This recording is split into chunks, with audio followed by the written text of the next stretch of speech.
99.99% 일치합니다. 의사의 목소리가 진료실 안에 울려 퍼졌습니다.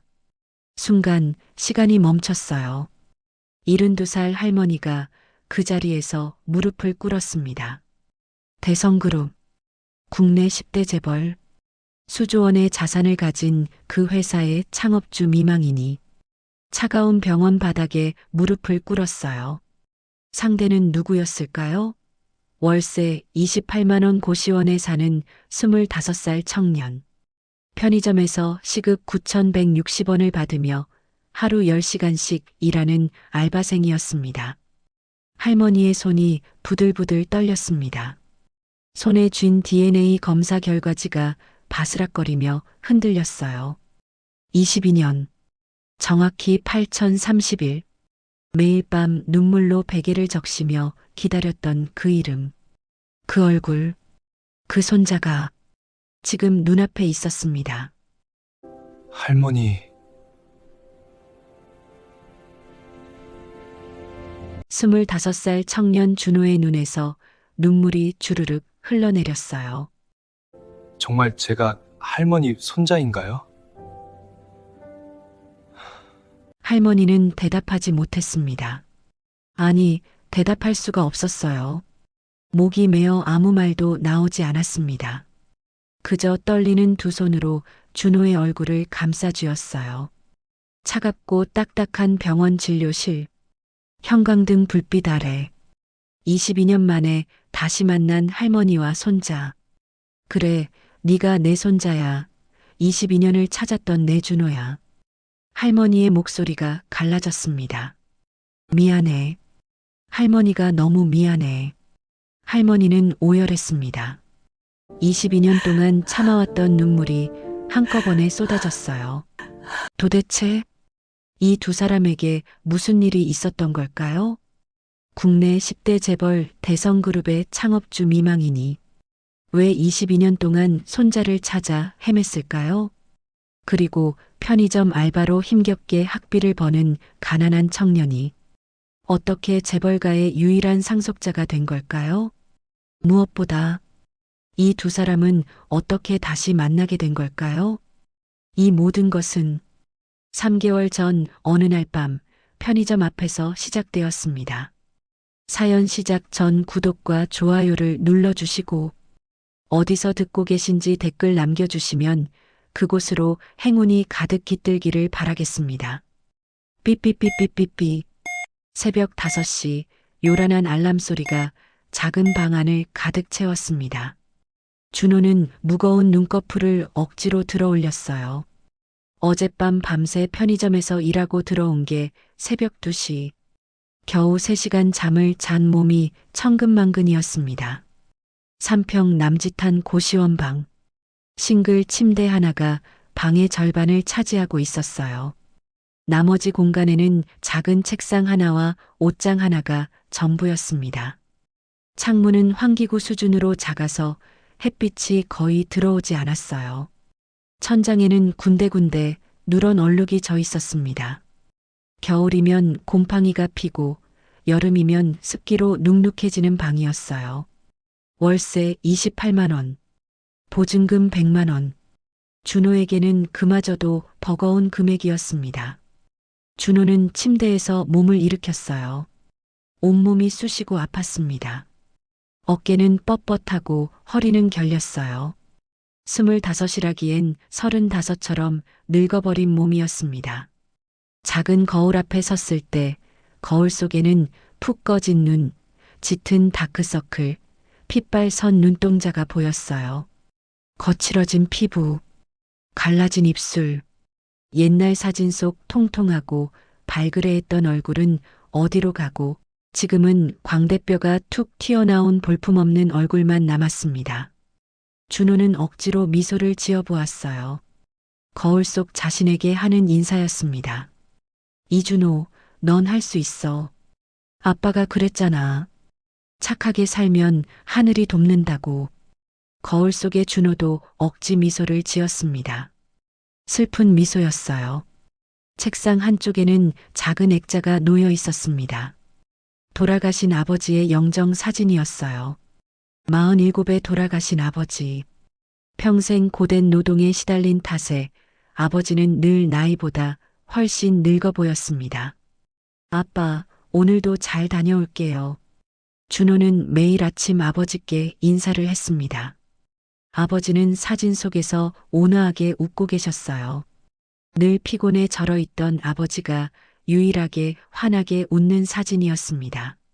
아빠, 이번 학기만 버티면 졸업이에요. 조금만 기다려요. 아빠 소원대로 사회복지사 되어서 아빠 같은 사람들 도울게요. 준호의 목소리가 떨렸습니다. 아버지가 돌아가신 지 8년. 17살 이후로 혼자 살아온 세월이었어요. 8년 동안 단 하루도 쉬지 않고 일하고 공부했습니다. 때로는 죽고 싶을 만큼 힘들었지만 아버지의 사진을 볼 때마다 다시 일어섰어요. 준호는 한숨을 쉬며 서둘러 준비를 마치고 고시원을 나섰습니다. 고시원 복도는 어둡고 습했어요. 형광등이 끊어질 듯 깜빡거리고 있었습니다. 복도 양쪽으로 늘어선 방문들. 그 안에는 준호처럼 가난하고 힘든 청춘들이 살고 있었어요. 계단을 내려오니 1층 관리실 앞에 아줌마가 서 계셨습니다. 준호야, 벌써 나가? 네, 아줌마. 오전 수업 있어요. 밥은 먹고 가? 학교 가서 먹을게요. 준호는 환하게 웃으며 대답했습니다. 사실 아침을 굶는 경우가 많았어요. 아침밥값 3,000원이면 이틀치 라면을 살 수 있었으니까요. 아줌마가 비닐봉지를 내밀었습니다. 안에는 삼각김밥 2개가 들어 있었어요. 유통기한이 지난 것들이었습니다. 야, 이것 좀 가져가. 어제 남은 거야. 아줌마, 괜찮아요. 진짜로. 됐어. 그냥 가져가. 버리는 거야. 아줌마의 눈빛에는 연민이 담겨 있었어요. 준호는 마음이 복잡했지만 아줌마의 마음을 거스를 수 없어 받아들였습니다. 감사합니다, 아줌마. 공부 열심히 해. 넌 분명 잘 될 거야. 준호는 고개를 숙여 인사하고 고시원을 나섰습니다. 11월의 아침 공기가 차가웠어요. 해는 아직 뜨지 않았고 거리는 어둠에 잠겨 있었습니다. 준호는 낡은 패딩 점퍼의 지퍼를 끝까지 올렸어요. 3년 전에 산 점퍼는 솜이 다 빠져서 바람이 그대로 들어왔습니다. 지하철역까지 걸어가는 동안 준호는 삼각김밥 하나를 꺼내 먹었어요. 차가운 밥알이 목을 타고 내려갔습니다. 맛있다는 생각은 들지 않았어요. 그저 배를 채우기 위한 행위였습니다. 준호에게는 엄마가 없었습니다. 준호가 3살 때 엄마는 교통사고로 세상을 떠났어요. 정확히 말하면 준호는 엄마의 기억이 없었습니다. 엄마의 얼굴도 목소리도 손길도 아무것도 기억나지 않았어요. 아버지는 엄마 이야기를 거의 하지 않았습니다. 가끔 술을 드시고 취하면 혼잣말처럼 중얼거리셨어요. 미안해. 당신한테 미안해. 어린 준호는 그 말의 의미를 알지 못했습니다. 준호의 아버지는 이민수라는 이름으로 살았습니다. 작은 공장에서 기계를 다루는 일을 했어요. 아침 6시에 출근해서 저녁 9시에 퇴근하는 삶이었습니다. 주말에는 청소 일도 하고 야간에는 아파트 경비 일도 하면서 준호의 학비를 마련했어요. 아버지는 늘 이렇게 말씀하셨습니다. 준호야, 아빠는 내가 있어서 행복해. 너만 있으면 아빠는 아무것도 부럽지 않아. 큰 집도 필요 없고 좋은 차도 필요 없어. 그냥 우리 둘이 건강하게 사는 게 아빠의 소원이야. 준호는 그 말을 들을 때마다 아버지의 거친 손을 잡았습니다. 기름때와 굳은 살로 뒤덮인 손이었지만 세상에서 가장 따뜻한 손이었어요. 하지만 가끔, 정말 가끔 아버지의 눈에는 깊은 슬픔이 서려 있었습니다. 무언가를 그리워하는 듯한, 무언가를 후회하는 듯한 눈빛이었어요. 특히 아버지에게는 이상한 습관이 있었습니다. 생각에 잠길 때면 항상 오른손 엄지로 왼손 약지를 문지르는 습관. 마치 그곳에 뭔가가 있었던 것처럼. 준호는 어린 마음에도 그게 반지 자국이 아닐까 생각했습니다. 그리고 아버지는 유난히 된장찌개를 좋아하셨어요. 특히 두부를 크게 썬 된장찌개. 먹을 때마다 행복한 표정을 지으셨습니다. 준호야, 아빠 어렸을 때는 이런 된장찌개를 자주 먹었단다. 누군가 아주 소중한 사람이 만들어주셨지. 어린 준호는 그런 아버지가 안쓰러웠습니다. 아버지를 웃게 해드리고 싶었어요. 그래서 학교에서 상장을 받아오면 아버지께 가장 먼저 보여드렸습니다. 아빠, 이번에 반에서 1등 했어요. 우리 준호 최고다. 아빠가 너 정말 자랑스러워. 그때만큼은 아버지의 눈에서 슬픔이 사라졌어요. 진심으로 기뻐하시는 아버지를 보면 준호도 행복했습니다. 준호가 고등학교 2학년이던 어느 가을날이었습니다. 평범한 목요일 아침, 아버지는 평소처럼 출근을 하셨어요. 준호도 학교에 갔습니다. 그날따라 날씨가 유난히 좋았어요. 하늘이 높고 파랬습니다. 오전 수업을 마치고 점심시간, 준호는 친구들과 급식을 먹으러 가려던 참이었습니다. 그때 교무실에서 방송이 나왔어요. 2학년 3반 이준호 학생은 교무실로 와주세요. 친구들이 놀리듯 웃었습니다. 준호는 농담을 하며 교무실로 향했어요. 아무 생각 없이 복도를 걸었습니다. 교무실 문을 열었을 때 담임 선생님의 얼굴이 굳어 있었습니다. 준호야, 앉아봐. 선생님의 목소리가 떨렸어요. 준호야, 아버지가 출근길에 교통사고를 당하셨다더라. 순간 준호의 머릿속이 하얘졌습니다. 지금 병원에 계시대. 선생님이 데려다 줄게. 준호는 대답하지 못했어요. 그저 벙어리처럼 선생님을 따라갔습니다. 병원에 도착했을 때 아버지는 중환자실에 계셨어요. 의사가 준호에게 말했습니다. 상태가 많이 안 좋다고, 두부 외상이 심각하다고. 중환자실 면회가 허용되었을 때 준호는 아버지 곁으로 다가갔습니다. 침대 위에 아버지, 온몸에 붕대가 감겨 있었고 얼굴은 퉁퉁 부어 있었습니다. 여기저기 기계가 연결되어 있었고 B-B-B 규칙적인 소리만 울리고 있었어요. 아빠, 나야. 준호야. 눈 떠봐, 아빠. 아버지는 눈을 뜨지 못했어요. 하지만 준호의 손을 잡자 미세하게 손가락이 움직였습니다. 준호야. 아버지의 입술이 움직였어요. 너무 작아서 거의 들리지 않는 목소리였습니다. 아빠 서랍에 지갑이 있어. 지갑요? 무슨 지갑이요? 거기 할머니.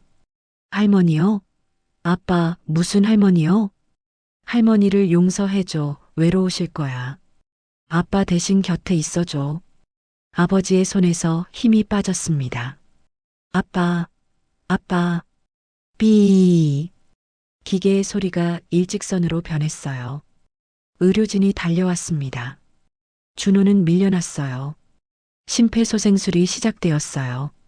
하지만 아버지는 돌아오지 않았습니다.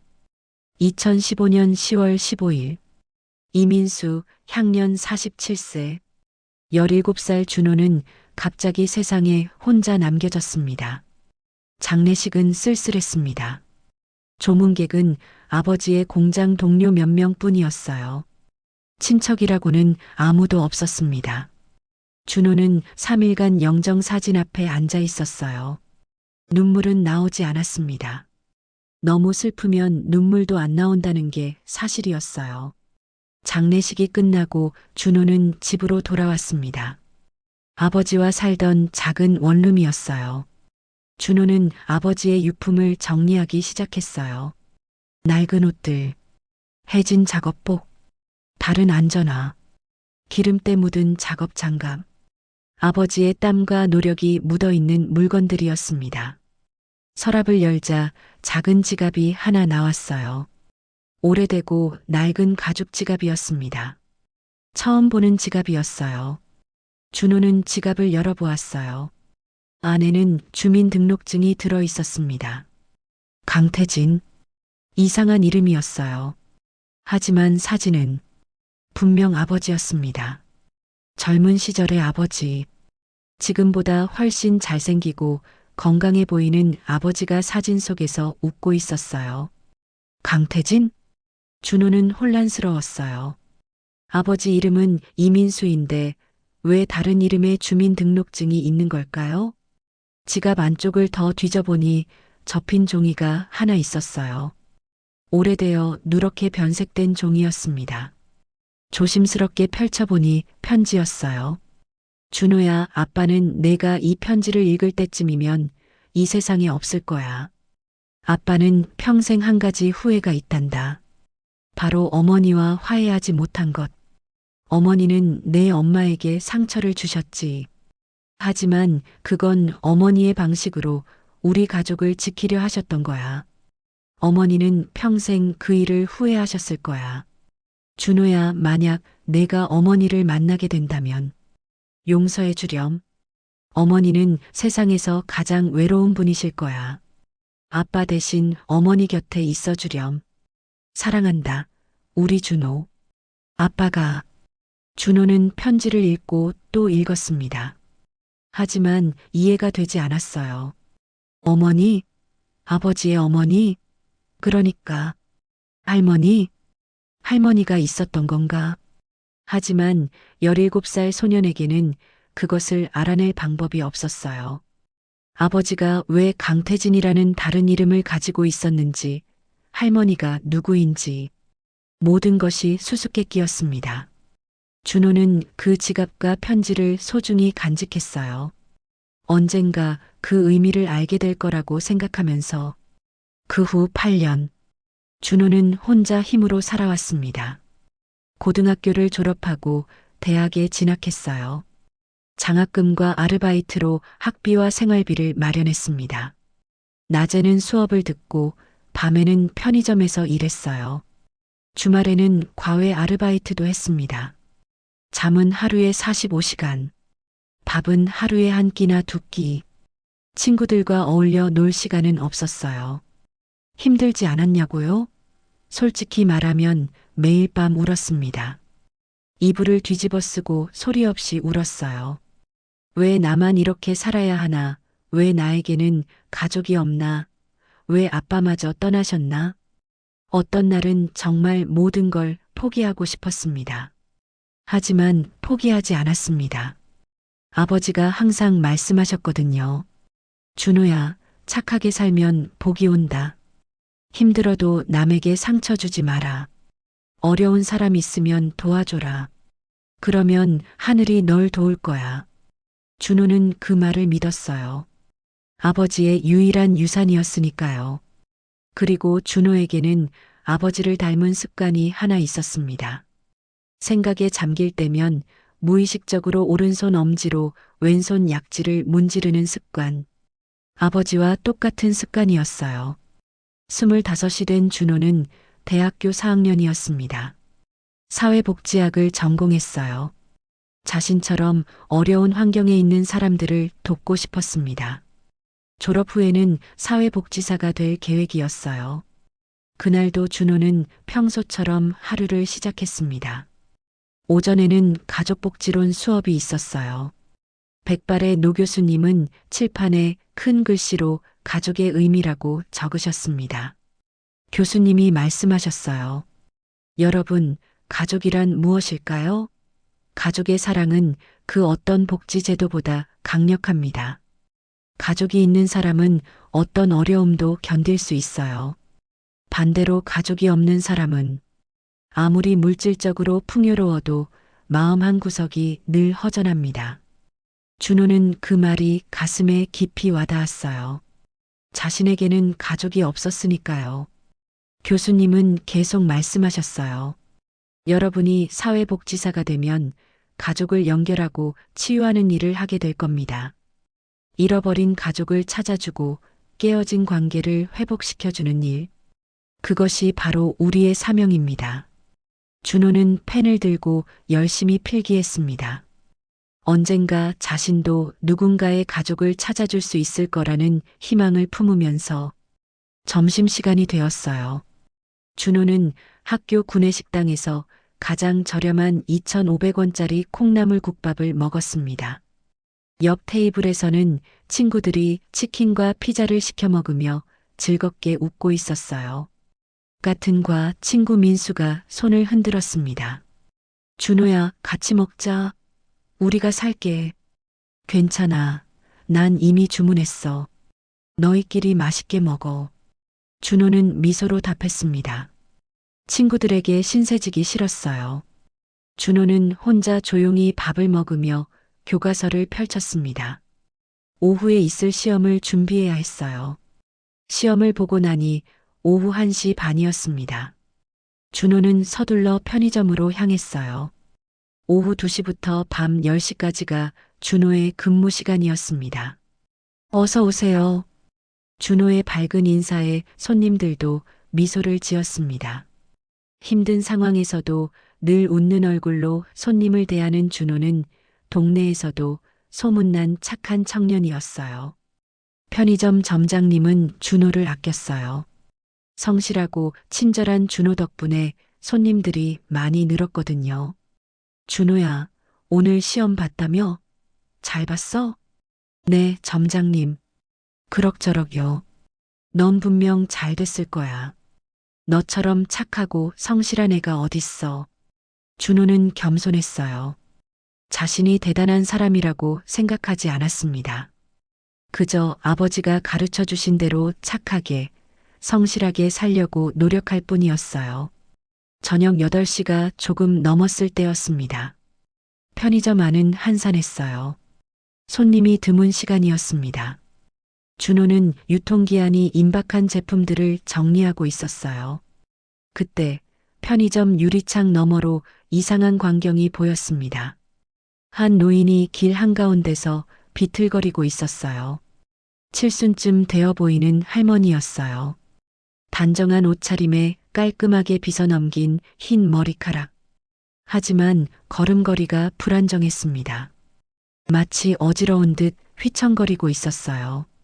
주변 사람들은 그냥 지나치기만 했습니다. 바쁜 걸음으로 할머니 옆을 스쳐갔어요. 아무도 다가가지 않았습니다. 할머니는 점점 더 비틀거렸어요. 얼굴이 창백해 보였습니다. 그리고 마침내 쓰러지려 하고 있었어요. 준호는 반사적으로 계산대를 뛰쳐나갔습니다. 마침 계산 중이던 손님에게 급히 양해를 구했어요. 죄송합니다. 잠깐만요. 편의점 문을 박차고 나간 준호는 할머니에게 달려갔습니다. 할머니, 괜찮으세요? 준호가 할머니에게 도착했을 때 할머니는 막 쓰러지려던 참이었어요. 준호는 재빨리 할머니를 부축했습니다. 할머니의 이마에는 땀이 송골송골 맺혀 있었어요. 얼굴은 창백하다 못해 하얗게 질려 있었습니다. 숨소리도 거칠고 가빴어요. 준호가 급하게 주머니에서 핸드폰을 꺼내려는 순간 할머니가 약하게 손을 저었습니다. 괜찮아요. 그냥 약 좀 먹으면. 할머니의 목소리는 떨리고 있었습니다. 무슨 약이요? 어디 편찮으세요? 가방 안에. 할머니가 손으로 가방을 가리켰습니다. 준호는 조심스럽게 할머니의 가방을 열어보았어요. 안에는 약봉지가 여러 개 있었습니다. 당뇨약, 혈압약, 심장약. 어느 약이요? 할머니, 어느 약 드셔야 해요? 파란색 봉지. 준호는 서둘러 파란색 봉지를 꺼냈어요. 그리고 편의점으로 달려가 생수를 가져왔습니다. 돈도 계산하지 않고 급하게 가져온 물이었어요. 할머니, 여기요. 천천히 드세요. 준호는 할머니에게 약과 물을 건넸습니다. 할머니는 떨리는 손으로 약을 입에 넣고 물을 마셨어요. 몇 분이 지나자 할머니의 안색이 조금씩 돌아왔습니다. 거친 숨소리도 점차 안정되었어요. 괜찮으세요? 병원 가셔야 하는 거 아니에요? 아니, 괜찮아요. 약 먹으니까 좀 나아졌어요. 할머니는 천천히 고개를 들어 준호를 바라보았습니다. 그리고 그 순간 할머니의 눈이 커졌어요. 할머니는 준호의 얼굴을 물끄러미 바라보았습니다. 마치 무언가를 찾는 듯한, 무언가를 확인하는 듯한 눈빛이었어요. 학생, 이름이 뭐예요? 아, 저요? 이준호요. 할머니, 정말 괜찮으세요? 119 불러드릴까요? 아니, 괜찮아요. 고마워요, 준호 씨. 할머니의 목소리가 떨렸습니다. 눈가가 촉촉해지는 것 같았어요. 할머니, 혼자 계세요? 보호자분한테 연락드려야 하는 거 아니에요? 아니, 혼자 살아요. 할머니의 대답에 준호는 가슴이 아팠습니다. 이렇게 연세가 많으신 할머니가 혼자 사신다니. 그럼 집까지 모셔다 드릴게요. 택시 불러드릴게요. 아니, 괜찮아요. 학생 일 있잖아요. 아니에요. 일보다 할머니가 더 중요해요. 잠깐만 기다리세요. 준호는 편의점으로 달려가 점장님께 상황을 설명했습니다. 점장님은 흔쾌히 허락했어요. 그래, 할머니 모시고 가. 여긴 내가 볼게. 감사합니다, 점장님. 준호는 다시 할머니에게 돌아왔습니다. 할머니를 부축해서 일으켜 세웠어요. 할머니의 몸은 가볍고 약했습니다. 마치 바람에 날아갈 것 같았어요. 택시를 잡아탔습니다. 준호는 할머니를 조심스럽게 택시에 태웠어요. 할머니, 어디 사세요? 한남동이에요. 할머니가 주소를 알려주었습니다. 기사님이 출발했어요. 택시 안에서 준호는 할머니를 계속 살폈습니다. 할머니의 안색은 많이 좋아졌지만 여전히 피곤해 보였어요. 할머니, 자주 이러세요? 가끔. 약을 제때 못 먹으면. 혼자 사시는데 누가 챙겨드릴 사람이 없으세요? 집에 사람이 있긴 한데 오늘은 쉬는 날이라. 할머니의 목소리가 쓸쓸했습니다. 준호는 할머니를 보며 문득 아버지가 생각났어요. 아버지도 할머니를 언급하셨었죠. 할머니를 용서해 달라고. 할머니는 외로우실 거라고.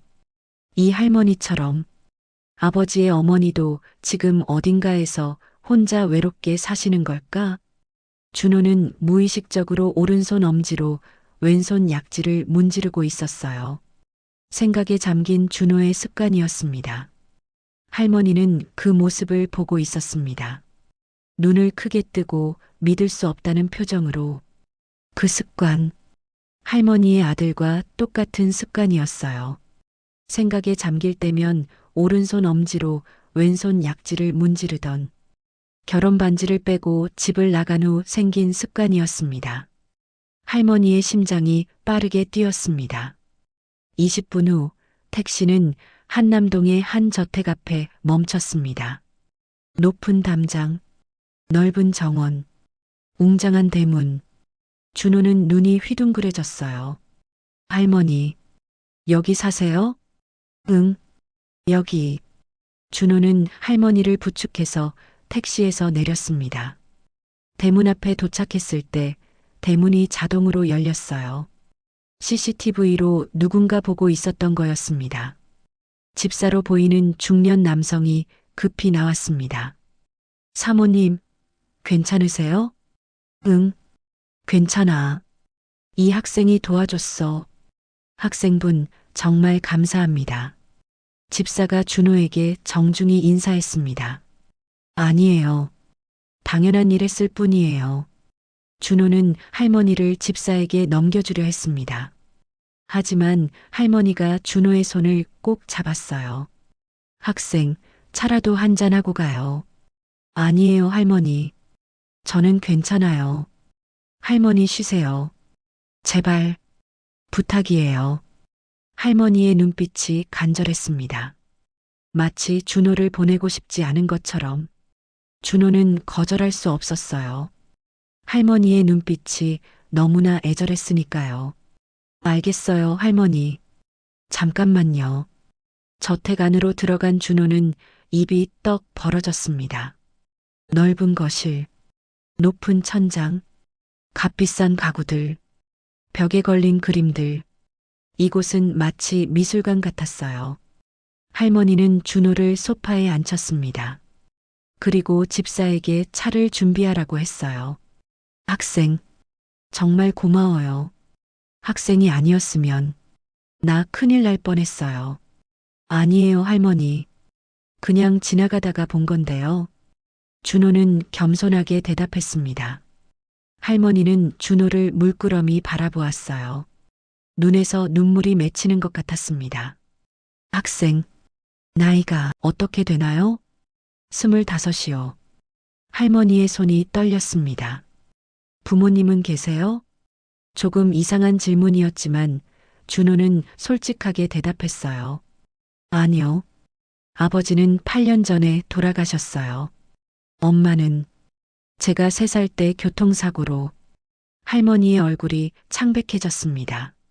아버님 성함이 뭐였나요? 이민수요. 근데 왜 물으시는 거예요? 할머니는 대답하지 않았어요. 그저 눈물을 흘릴 뿐이었습니다. 준호는 당황했습니다. 할머니가 왜 우시는지 알 수 없었어요. 할머니, 괜찮으세요? 미안해, 나 좀 컨디션이 안 좋아서. 학생, 오늘 정말 고마워요.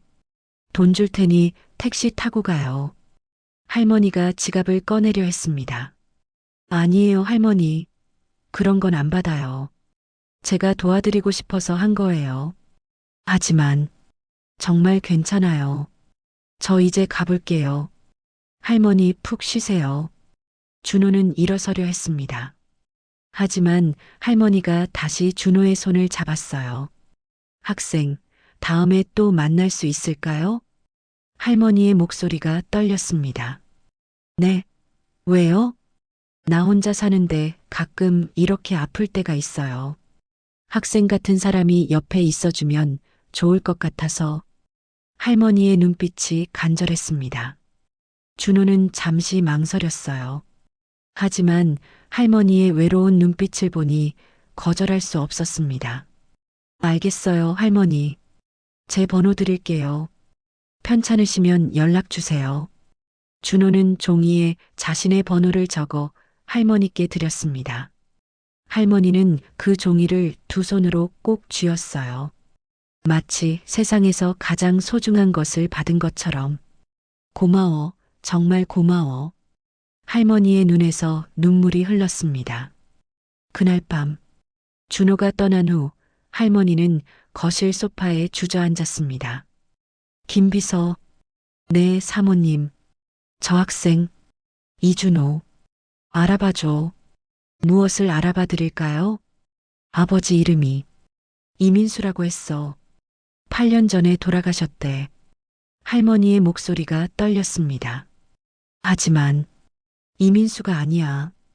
우리 태진이 이름을 바꿔서 살았던 거야. 사모님, 설마 조사해봐. 이준호 그 학생의 아버지가 정말 우리 태진이인지. 할머니의 눈에서 눈물이 주르륵 흘러내렸습니다. 저 습관, 약지를 문지르는 습관. 태진이와 똑같았어. 그리고 얼굴.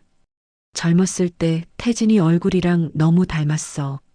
알겠습니다, 사모님. 최대한 빨리 알아보겠습니다.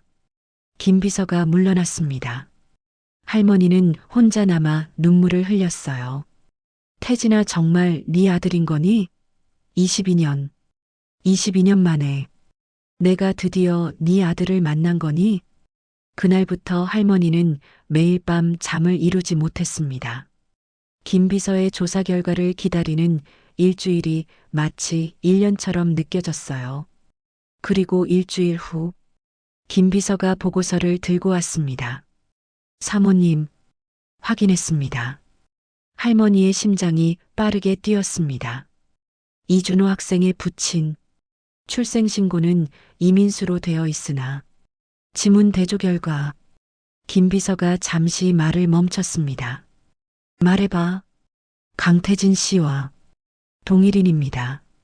순간 할머니의 눈에서 눈물이 폭포처럼 쏟아졌습니다. 태진이, 우리 태진이. 할머니는 무릎을 꿇고 오열했습니다. 22년 만에 태진이 아들을 찾았어. 할머니는 한참을 울었어요. 22년 동안 참아왔던 눈물이 한꺼번에 쏟아졌습니다.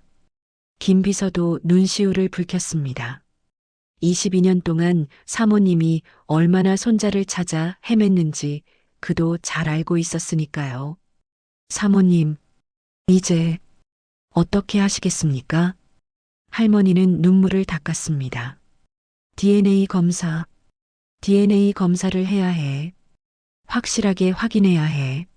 하지만 사모님, 이준호 학생이 동의를 해야. 알아. 하지만 어떻게 말하지?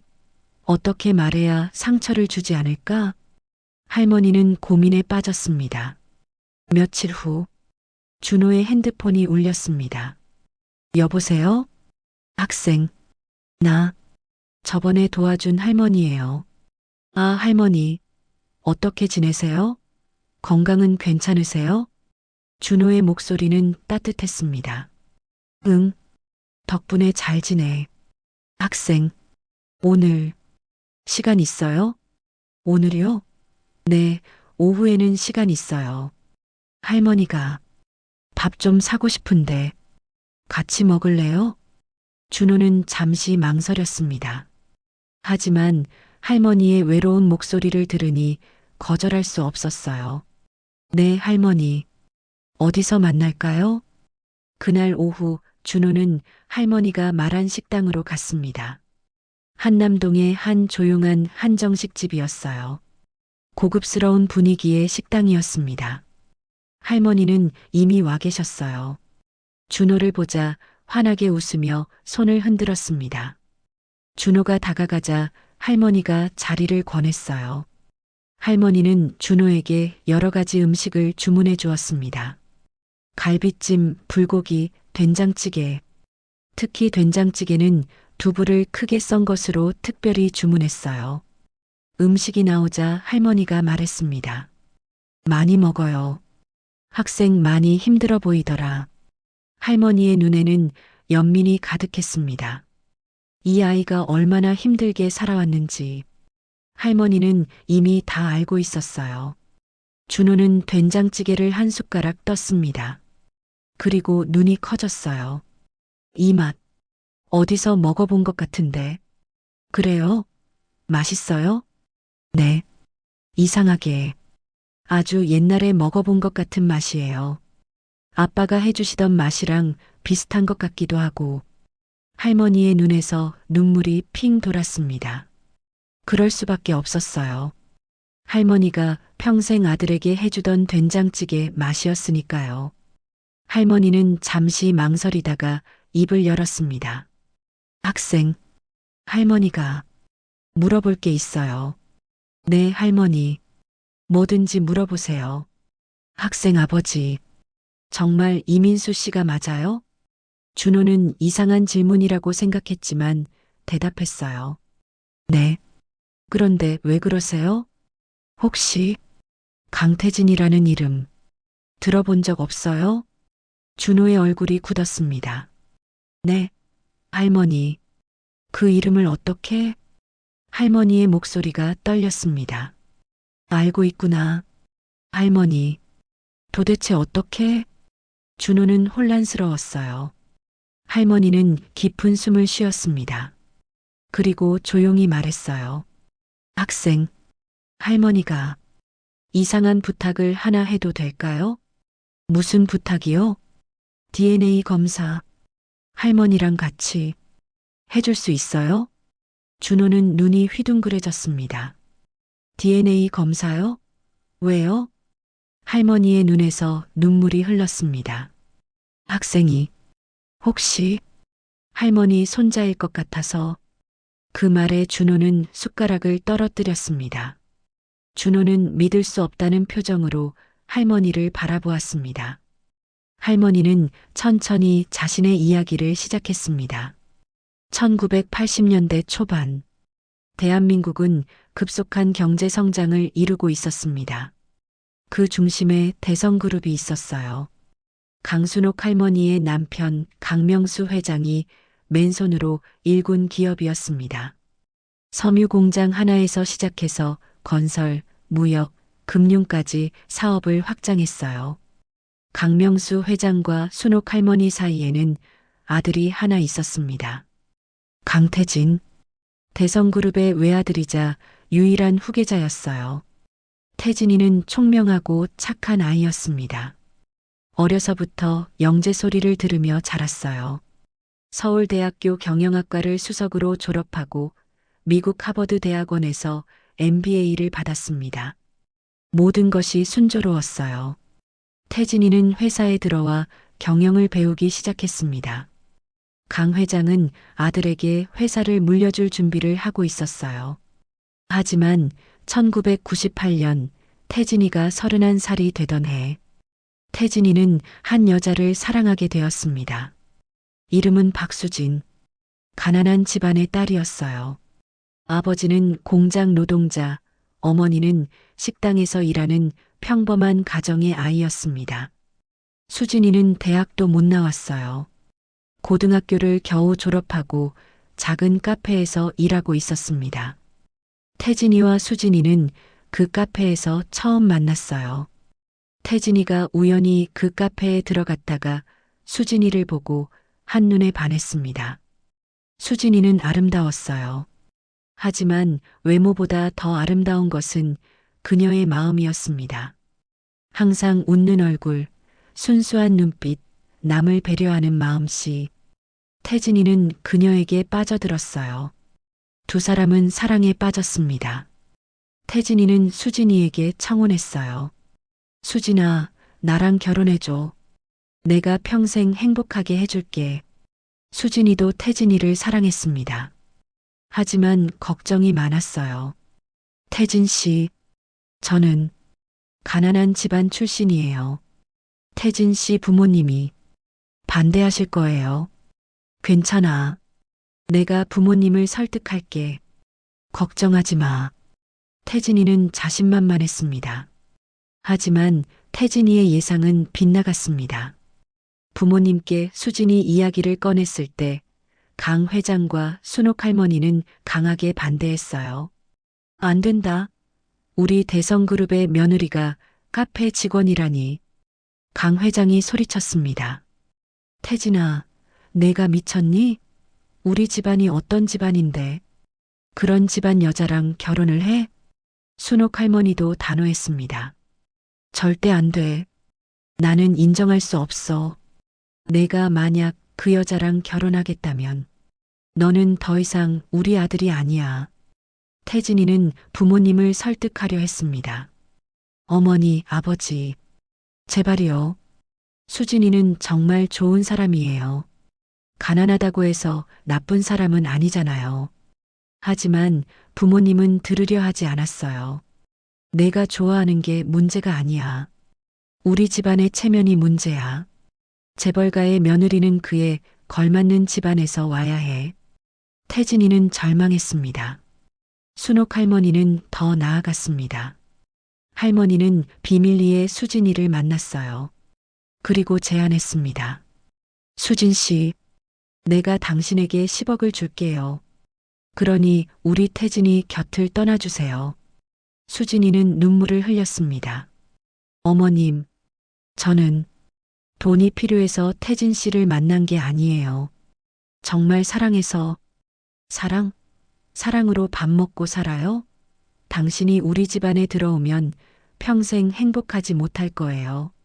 주위 사람들의 손가락질, 무시, 차별. 견딜 수 있겠어요? 당신이 태진이를 정말 사랑한다면 떠나주세요. 태진이의 앞길을 막지 마세요. 순옥 할머니의 말은 냉정했습니다. 하지만 수진이는 거절했어요. 죄송하지만 저는 태진 씨 곁을 떠날 수 없어요. 태진 씨가 절 원하는 한 저는 태진 씨 곁에 있을 거예요. 수진이의 단호한 대답에 순옥 할머니는 화가 났습니다. 당신 정말 우리 아들한테서 떨어지지 않을 거예요? 네, 죄송합니다. 할머니는 차가운 표정으로 자리에서 일어났습니다. 좋아요. 당신이 그렇게 나온다면 나도 방법이 있어요. 며칠 후 수진이의 아버지가 다니던 공장이 문을 닫았습니다. 알고 보니 대성그룹의 압력이었어요. 수진이 아버지는 하루아침에 일자리를 잃었습니다. 수진이 어머니가 일하던 식당도 건물주의 요구로 갑자기 문을 닫았어요. 이것도 대성그룹의 영향력이었습니다. 수진이 가족은 하루아침에 길거리로 내몰렸어요. 수진이는 태진이에게 울며 전화했습니다. 태진 씨, 저 때문에 우리 부모님이 일자리를 잃었어요. 태진이는 충격을 받았습니다. 뭐라고? 수진아, 내가 알아볼게. 걱정하지 마. 태진이는 집으로 달려갔습니다. 그리고 어머니를 찾아가 소리쳤어요. 어머니가 하신 거예요? 수진이 부모님 일자리를 빼앗은 게 순옥 할머니는 냉정하게 대답했습니다. 그래, 내가 했어. 내가 그 여자를 포기하지 않으니까. 어떻게 그런 짓을 하실 수 있어요? 너를 지키기 위해서야. 너는 우리 대성그룹의 후계자야. 그런 여자랑 결혼할 수 없어. 어머니는 사람의 마음도 모르세요? 사랑하는 사람을 강제로 떼어놓을 수 있다고 생각하세요? 사랑? 그런 건 시간이 지나면 잊혀져. 너는 나중에 내게 고마워할 거야. 태진이는 절망했습니다. 어머니는 제가 평생 용서 못할 짓을 하셨어요. 태진이는 결심했습니다. 이 집을 나가야겠다. 이 집에서는 내가 원하는 삶을 살 수 없어. 태진이는 수진이에게 말했습니다. 수진아, 우리 도망가자. 이 집을 떠나서 우리끼리 살자. 하지만 태진 씨, 회사는, 부모님은 상관없어. 나는 수진이랑 살 수 있으면 그것으로 충분해. 회사도 재산도 필요 없어. 1998년 12월 24일 크리스마스 이브 태진이는 집을 나갔습니다. 결혼 반지를 빼서 책상 위에 놓고 옷 몇 벌과 약간의 돈만 챙겼어요. 그리고 수진이와 함께 사라졌습니다. 순옥 할머니가 태진이의 방에 들어왔을 때 태진이는 이미 떠난 후였어요. 책상 위에는 짧은 편지가 놓여 있었습니다. 어머니, 아버지, 저는 제 삶을 살겠습니다. 저를 찾지 마세요. 그리고 어머니가 수진이 부모님께 하신 일 평생 잊지 않겠습니다. 마이너스 태진. 순옥 할머니는 그 편지를 읽고 무너졌습니다. 태진아. 하지만 태진이는 돌아오지 않았습니다. 태진이는 완전히 자취를 감췄습니다. 이름을 바꾸고 주민등록도 새로 했어요. 강태진에서 이민수로 모든 흔적을 지웠습니다. 순옥 할머니는 사람을 풀어 태진이를 찾았습니다. 탐정을 고용하고 경찰에 수소문하고 온갖 방법을 다 동원했어요. 하지만 태진이는 너무나 철저하게 숨었습니다. 찾을 수 없었어요. 그 사이 강명수 회장이 병으로 쓰러졌습니다. 아들을 잃은 충격 때문이었어요. 회장은 2년간 투병하다가 2000년에 세상을 떠났습니다. 회장이 돌아가시기 전 순옥 할머니에게 마지막 말을 남겼습니다.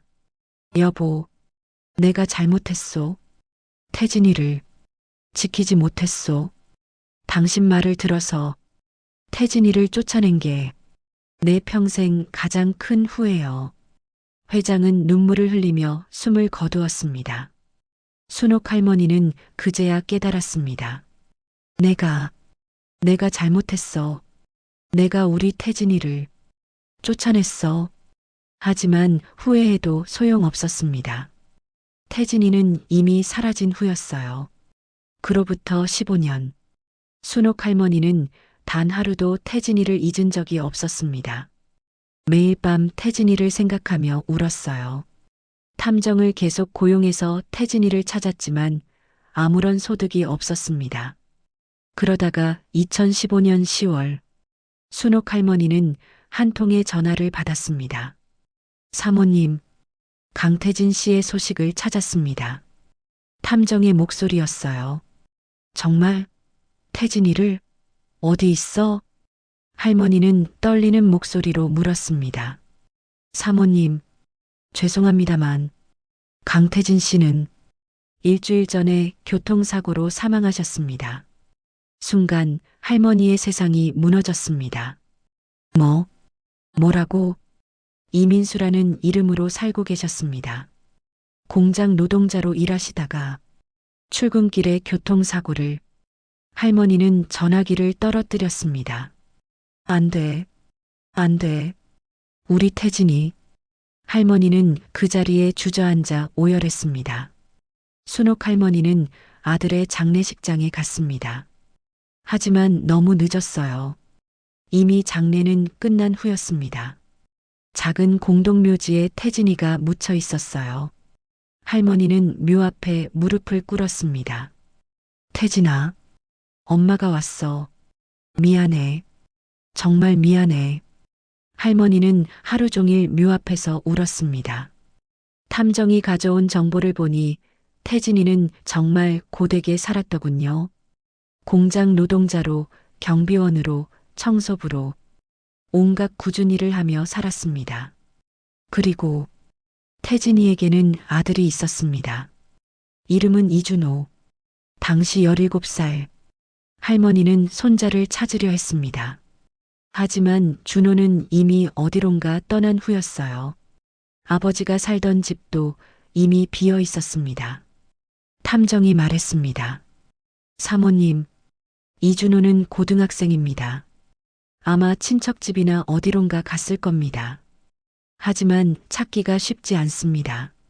태진 씨가 흔적을 너무 철저히 지워서 순옥 할머니는 절망했습니다. 아들도 잃고 손자도 놓치다니. 그로부터 7년. 순옥 할머니는 손자를 찾기 위해 모든 방법을 동원했습니다. 탐정을 수십 명 고용했어요. 전국의 고등학교, 대학교를 뒤졌습니다. 이준호라는 이름을 가진 25살 전후의 청년들을 모두 조사했어요. 하지만 찾을 수 없었습니다. 준호도 아버지처럼 철저하게 흔적을 숨기고 있었던 걸까요? 할머니는 지쳐갔습니다. 매일 밤 악몽에 시달렸어요. 태진아, 미안해. 손자를 찾아주지 못했어. 할머니의 건강도 나빠졌습니다. 당뇨, 고혈압, 심장병, 여러 가지 병이 생겼어요. 의사가 말했습니다. 사모님, 스트레스를 줄이셔야 합니다. 이러다가는. 하지만 할머니는 포기할 수 없었습니다. 손자를 찾기 전에는 죽을 수 없어. 그리고 2023년 11월의 어느 날, 할머니는 약을 먹는 것을 깜빡했습니다. 집사가 쉬는 날이라 챙겨줄 사람이 없었어요. 거리를 걷다가 어지러움이 찾아왔습니다. 할머니는 비틀거렸어요. 이러다가 쓰러지겠네. 주변 사람들은 그냥 지나쳤습니다. 아무도 도와주지 않았어요. 할머니는 점점 더 쓰러질 것 같았습니다. 그때 한 청년이 달려왔습니다. 할머니, 괜찮으세요? 청년은 할머니를 부축하고 약을 챙겨주고 택시까지 태워줬어요. 할머니가 청년의 얼굴을 봤을 때 가슴이 뛰었습니다. 이 얼굴, 태진이 얼굴, 청년의 습관을 봤을 때 확신이 들었습니다. 저 습관, 태진이 습관, 청년의 이름을 들었을 때 할머니는 울고 싶었습니다. 이준호, 우리 손자, 우리 준호. 22년 만에 할머니는 드디어 손자를 만났습니다. 할머니는 준호에게 이 모든 이야기를 했습니다. 식당에서 눈물을 흘리며 천천히 이야기했어요. 준호는 믿을 수 없다는 표정으로 듣고 있었습니다. 그래서 할머니가 DNA 검사를 하고 싶은 거예요. 학생이 정말 할머니 손자인지 확인하고 싶어서. 할머니의 목소리가 떨렸습니다. 준호는 머릿속이 복잡했습니다. 할머니, 아버지가 마지막에 언급했던 그 할머니, 용서해달라고 했던 그 할머니, 외로우실 거라고 했던 그 할머니, 설마 이분이? 준호는 떨리는 손으로 가방을 열었습니다. 그리고 낡은 지갑을 꺼냈어요. 아버지가 남긴 그 지갑. 할머니, 이거 보실래요? 준호가 지갑을 열어 주민등록증을 보여주었습니다. 강태진. 할머니의 눈이 커졌어요. 손이 부들부들 떨렸습니다. 태진이, 우리 태진이. 할머니는 그 주민등록증 사진을 쓰다듬었습니다. 눈물이 뚝뚝 떨어졌어요. 준호는 편지도 꺼냈습니다. 아버지가 남긴 편지. 할머니, 이것도요. 할머니는 떨리는 손으로 편지를 받아들었습니다. 그리고 읽기 시작했어요. 준호야, 만약 내가 어머니를 만나게 된다면 용서해 주렴. 어머니는 세상에서 가장 외로운 분이실 거야. 아빠 대신 어머니 곁에 있어 주렴. 할머니는 편지를 다 읽고 무릎을 꿇었습니다. 식당 바닥에 사람들이 보는 앞에서 국내 10대 재벌가의 회장 부인이 무릎을 꿇고 울었습니다. 태진아, 미안해. 엄마가 정말 미안해. 내가 마지막까지 엄마를 걱정했구나. 엄마를 원망하지 않았구나. 엄마는 너를 원망하게 만들었는데. 할머니는 오열했습니다. 준호도 눈물을 흘렸어요. 할머니, 준호야. 할머니, DNA 검사 꼭 하고 싶어? 내가 정말 할머니 손자라는 걸 확인하고 싶어? 준호는 할머니를 일으켜 세웠습니다. 네, 할머니. 검사해요. 같이 검사해요. 일주일 후 DNA 검사 결과가 나오는 날, 준호와 할머니는 병원 진료실 앞에 나란히 앉아 있었어요. 두 사람 모두 긴장한 표정이었습니다. 할머니의 손이 얼음장처럼 차가웠습니다. 준호가 그 손을 꼭 잡아주었어요. 강순옥님, 이준호님 들어오세요. 간호사의 호출에 두 사람은 천천히 일어섰습니다. 서로의 손을 꼭 잡은 채로 진료실 문을 열었어요. 진료실 안, 의사가 두 사람을 맞이했습니다. 앉으세요. 두 사람은 나란히 앉았어요. 심장이 터질 것처럼 뛰었습니다. 의사가 서류를 꺼냈습니다. 그리고 천천히 입을 열었어요. DNA 검사 결과가 나왔습니다. 침묵이 흘렀어요. 1초가 1시간처럼 느껴졌습니다. 99.99% 의사의 목소리가 울려 퍼졌습니다. 일치합니다. 순간 시간이 멈췄어요. 두 분은 생물학적 조성 관계가 확실합니다. 강순옥님과 이준호님은 할머니와 손자입니다. 할머니의 손에서 힘이 빠졌습니다. 검사 결과지가 바닥에 떨어졌어요. 99.99% 일치. 할머니는 중얼거렸습니다. 믿기지 않았어요. 22년 동안 찾아 헤맸던 손자가 정말로 눈앞에 있었습니다. 할머니, 준호의 눈에서 눈물이 주르륵 흘러내렸어요. 정말 제가 할머니 손자인가요? 할머니는 대답하지 못했습니다. 아니, 대답할 수가 없었어요. 목이 메어 아무 말도 나오지 않았습니다. 그저 떨리는 두 손으로 준호의 얼굴을 감싸쥐었어요. 그래, 내가 내 손자야. 22년을 찾았던 내 준호야. 할머니의 목소리가 갈라졌습니다. 할머니는 의자에서 일어나 무릎을 꿇었습니다. 차가운 병원 바닥에 두 무릎이 닿았지만 아프지 않았어요. 아무것도 느껴지지 않았습니다. 오직 눈앞에 있는 손자만 보였어요. 미안해. 미안해. 할머니가 너무 미안해. 할머니는 오열했습니다. 22년 동안 참아왔던 눈물이 한꺼번에 쏟아졌어요. 내 엄마한테, 내 아빠한테, 그리고 너한테. 할머니가 너무 큰 죄를 지었어. 할머니 때문에 내가 이렇게 힘들게 살았어. 월세방에서 라면 먹으면서 밤새 일하면서 다 할머니 잘못이야. 할머니는 바닥에 이마를 대고 절을 했습니다. 용서해줘. 제발 용서해줘. 준호도 바닥에 무릎을 꿇었습니다. 할머니, 고개 드세요. 준호는 할머니를 일으켜 세웠어요. 그리고 할머니를 꼭 안았습니다. 할머니, 저 원망 안 해요. 정말? 네. 아빠가 그랬잖아요. 할머니를 용서하라고. 준호의 눈에서도 눈물이 흘렀습니다. 아빠는 할머니를 원망하지 않으셨어요. 오히려 걱정하셨어요. 할머니가 혼자서 외로울 거라고. 그래서 저도 할머니를 원망하지 않을 거예요. 과거는 바꿀 수 없잖아요. 하지만 미래는 바꿀 수 있어요. 준호는 할머니의 손을 꼭 잡았습니다. 할머니, 우리 이제부터 함께 살아요. 잃어버린 22년을 되찾아요. 할머니는 다시 오열했습니다. 준호야, 정말 그래도 되겠니? 네, 할머니. 아버지도 그걸 원하셨을 거예요. 22년 만에 재회. 할머니와 손자는 병원 진료실에서 한참을 울었습니다.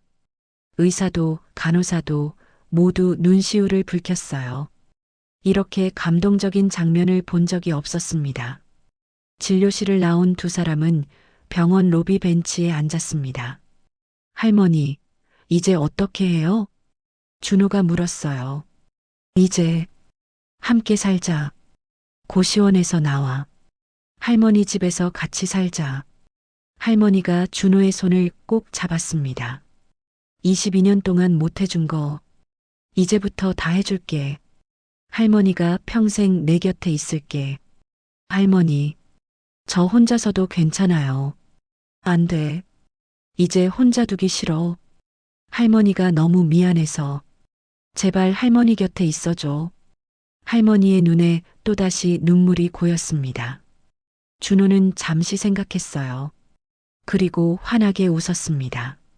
알겠어요, 할머니. 같이 살아요. 이제 할머니 혼자 두지 않을게요. 제가 할머니 곁에 있을게요. 할머니는 준호를 꼭 안았습니다. 고마워. 우리 준호. 그날 저녁 준호는 고시원으로 돌아가 짐을 쌌습니다. 3평짜리 작은 방. 8년 동안 살았던 공간이었어요. 힘들고 외로웠지만 나름대로 정이 든 곳이었습니다. 아빠, 저 이제 가족이 생겼어요. 준호는 아버지의 영정 사진을 바라보며 말했어요. 할머니를 찾았어요. 아빠가 그토록 걱정하셨던 할머니를요. 아빠 말대로 할머니를 용서했어요. 그리고 이제 함께 살 거예요. 준호의 눈에서 눈물이 흘렀습니다. 아빠 고마워요. 착하게 살면 복이 온다고 하셨잖아요. 정말 그랬어요. 제가 할머니를 도와드렸는데 그분이 제 할머니였어요. 이제 아빠 걱정하지 마세요. 저 잘 살게요. 할머니도 잘 모실게요. 아빠가 못해드린 효도 제가 할게요. 준호는 아버지의 사진을 가방에 넣었습니다. 그리고 고시원 방을 나섰어요.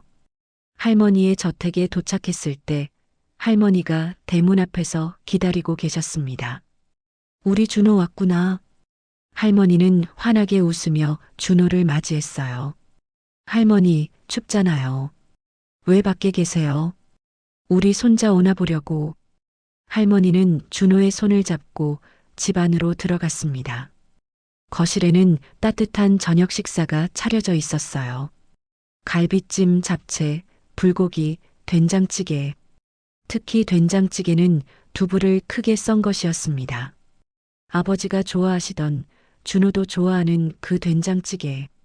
할머니가 직접 다 만들었어. 우리 준호 좋아하는 거 만들려고.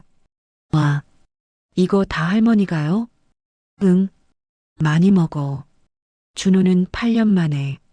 아니, 어쩌면 태어나서 처음으로 진짜 가족과 함께하는 저녁 식사를 했습니다. 따뜻한 음식, 따뜻한 집, 따뜻한 가족. 준호의 눈에서 눈물이 흘렀어요. 행복해서 흘리는 눈물이었습니다. 왜 울어? 맛없어? 아니에요. 너무 맛있어서요. 너무 행복해서요. 할머니도 눈물을 흘렸습니다. 할머니도 행복해.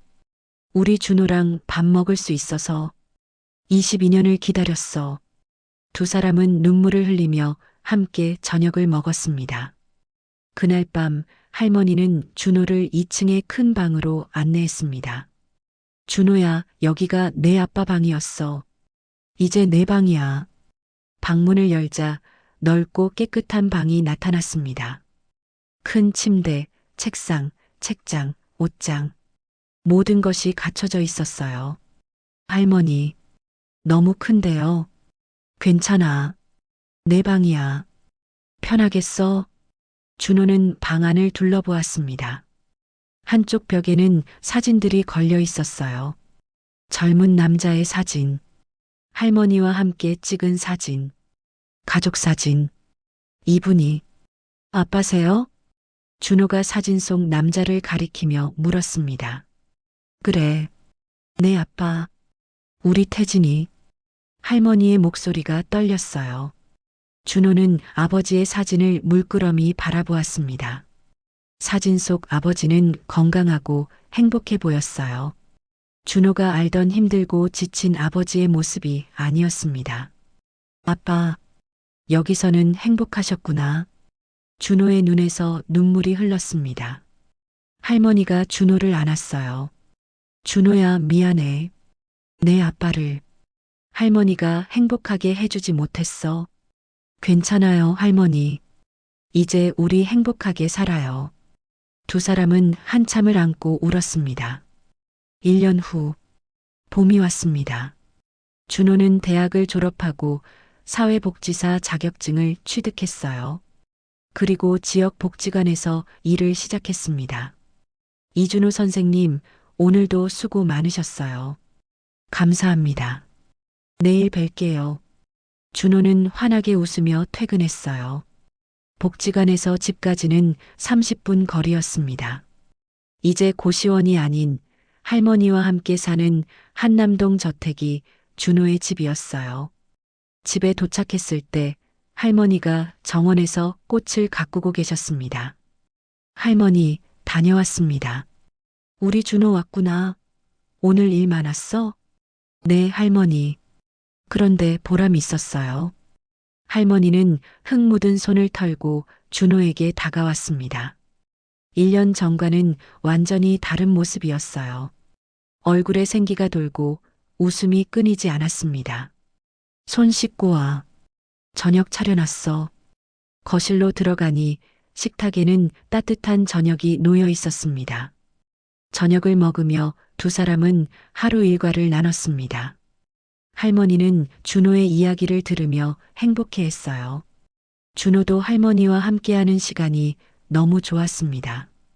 저녁 식사 후 두 사람은 거실 소파에 앉아 차를 마셨습니다.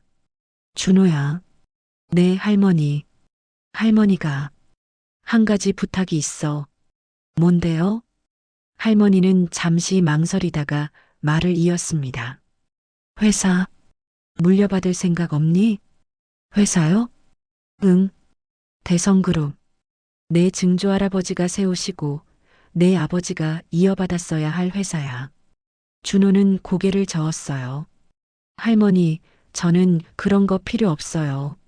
저는 지금 하는 일이 좋아요. 하지만, 할머니, 저는 사회복지사로 살고 싶어요. 아버지처럼 어렵게 살았던 사람들을 돕고 싶어요. 그게 아빠의 유언이기도 했고요. 할머니는 준호를 물끄러미 바라보았습니다. 정말, 그래도 괜찮아? 네. 회사는 전문 경영인에게 맡기면 돼요. 저는 제자리에서 제 일을 할게요. 그게 더 보람 있어요. 할머니는 미소를 지었어요. 그래. 내 마음대로 해. 할머니는 내가 행복하면 그것만으로 충분해. 감사해요, 할머니. 준호는 할머니의 손을 꼭 잡았습니다. 그해 가을, 준호는 복지관에서 가족 찾기 프로젝트를 시작했습니다. 헤어진 가족을 찾아주는 프로그램이었어요. 준호는 자신의 경험을 살려 많은 사람들의 가족을 찾아주었습니다. 할머니를 만난 기적 같은 경험이 준호에게 큰 동기가 되었어요. 프로젝트는 큰 성공을 거뒀습니다. 많은 사람들이 준호를 찾아왔어요. 준호는 환하게 웃었습니다. 자신처럼 가족을 잃은 사람들에게 희망을 줄 수 있다는 게 너무 뿌듯했어요.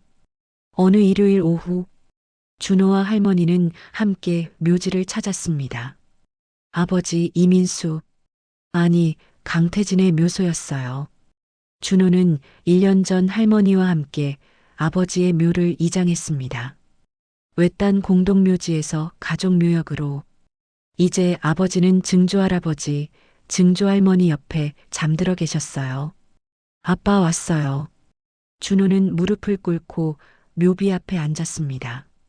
아빠, 할머니랑 잘 지내고 있어요. 아빠 걱정하지 마세요. 할머니도 무릎을 꿇었어요. 태진아, 엄마가 왔어. 태진아, 미안해. 엄마가 너무 미안해. 하지만 준호가 다 용서해줬어. 내가 남긴 편지대로. 준호가 엄마를 용서해줬어. 태진아, 고마워. 이렇게 착한 손자를 남겨줘서 엄마가 잘 돌볼게. 준호랑 행복하게 살게. 할머니는 오열했습니다. 준호는 할머니의 어깨를 감싸 안았어요. 아빠, 할머니 걱정하지 마세요. 제가 잘 모실게요. 아빠가 못해드린 효도 제가 할게요. 바람이 불었습니다. 따뜻한 가을바람이었어요. 마치 아버지가 대답하는 것 같았습니다. 그래, 준호야. 잘 살아. 아빠는 항상 너를 지켜볼게. 그날 저녁, 할머니의 저택 거실. 두 사람은 따뜻한 차를 마시며 이야기를 나누었습니다. 할머니, 감사해요. 뭐가? 저를 포기하지 않고 22년 동안 찾아주셔서요. 만약 할머니가 포기하셨다면 우리는 평생 만나지 못했을 거예요. 할머니는 눈물을 글썽였어요. 당연하지. 할머니가 너를 포기할 리 없잖아. 내 아빠 아들인데. 할머니가 평생 찾을 수밖에 없었어. 그리고 저를 받아주셔서 감사해요. 가족이 되어주셔서요. 준호야. 할머니가 더 고마워. 할머니를 용서해줘서, 할머니 곁에 있어줘서, 할머니 인생에서 준호를 만난 게 가장 큰 축복이야. 저도 행복해요, 할머니. 이제 혼자가 아니니까요. 가족이 있으니까요. 두 사람은 서로를 꼭 안았습니다. 창밖으로 보름달이 환하게 빛나고 있었어요. 마치 하늘에서 아버지가 두 사람을 축복하는 것 같았습니다. 착하게 살면 복이 온다고 했습니다. 준호는 그 말을 믿고 살았어요. 힘들고 외로웠지만 포기하지 않았습니다. 어려운 사람을 보면 외면하지 않았어요. 그리고 그 선함이 22년 만에 가족을 찾아주었습니다. 세상에서 가장 외로웠던 할머니, 세상에서 가장 힘들었던 손자. 두 사람은 서로를 찾았고 서로의 외로움을 채워주었습니다.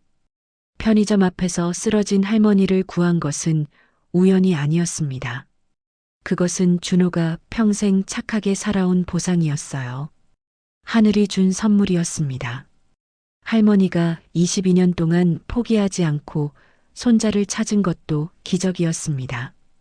엄마의 사랑, 할머니의 사랑이 만든 기적이었어요. 이제 두 사람에게는 가족이 있습니다. 따뜻한 집이 있습니다. 함께할 미래가 있습니다. 그리고 하늘에서 지켜보는 아버지도 있습니다. 할머니는 더 이상 외롭지 않습니다. 손자는 더 이상 혼자가 아닙니다. 두 사람은 잃어버린 22년을 되찾았습니다. 아니, 새로운 22년을 함께 만들어가고 있습니다. 이것이 바로 착하게 살면 받게 되는 복이 아닐까요? 오늘 이야기가 당신의 마음에 작은 울림을 남겼다면 우리 인생의 길목에서 서로를 마중 나오는 따뜻한 마음이 얼마나 큰 기적이 되는지 함께 기억해 주세요. 고생 끝에 낙이 오듯 작은 선행 하나가 결국 가족을 다시 이어주고 삶을 환하게 밝혀주는 날이 분명 찾아옵니다. 앞으로도 당신의 인생 마중이 되어줄 잔잔한 사연들로 찾아뵐 수 있도록 구독과 좋아요로 함께 해주세요. 그리고 사연 속 주인공을 위한 따뜻한 한마디를 댓글로 남겨주시면 그 마음이 누군가의 오늘을 꼭 안아줄 거예요.